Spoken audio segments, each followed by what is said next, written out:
Bonjour à tous. Bienvenue à Lingopay News in Easy French. Aujourd'hui, nous vous présentons les principales nouvelles de ce mercredi 12 novembre 2025. Nous commençons par les histoires qui façonnent notre monde aujourd'hui. Victime de l'accident d'avion en Turquie. Le ministre turc de la Défense a déclaré que les 20 membres du personnel d'un avion militaire C-130 sont morts lorsqu'il s'est écrasé dans la région de Signagi, en Géorgie, près de la frontière avec l'Azerbaïdjan. La Chine et l'Espagne signent des accords.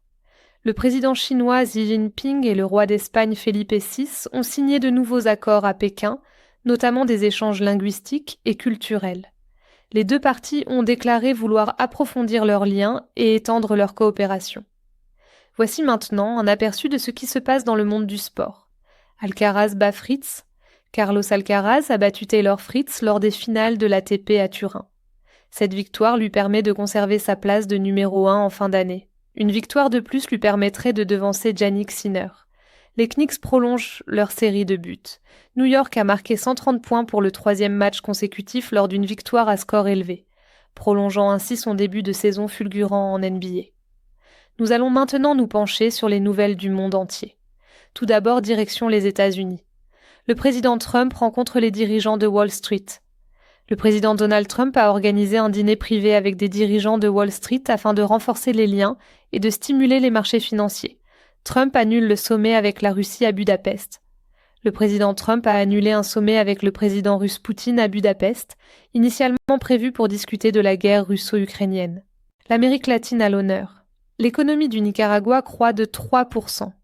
Le Nicaragua a enregistré une croissance économique de 3% dans les secteurs de l'agriculture, de l'élevage, de la sylviculture, de la pêche et de l'aquaculture. Les pilotes chiliens font grève pour obtenir de meilleures conditions. Les pilotes de la compagnie aérienne LATAM au Chili ont entamé une grève pour demander le rétablissement des conditions de travail antérieures à la pandémie. Maintenant, direction l'Europe. Christine Lagarde rejoint les comités de la BRI. Christine Lagarde, présidente de la Banque centrale européenne, a été nommée pour remplacer Jérôme Powell, président de la Réserve fédérale, au sein de 2 comités de la Banque des règlements internationaux, BRI. L'UE prévoit une campagne de désinformation. La Commission européenne prépare des mesures pour contrer les menaces hybrides et la désinformation, en cherchant à impliquer les big tech et les influenceurs en ligne. Enfin, nous passons à l'actualité internationale. L'Afrique du Sud réduit son objectif d'inflation. L'Afrique du Sud a ramené son objectif d'inflation à 3% avec une fourchette autour de ce niveau pour la première fois depuis 25 ans. Le Japon élabore un plan de relance.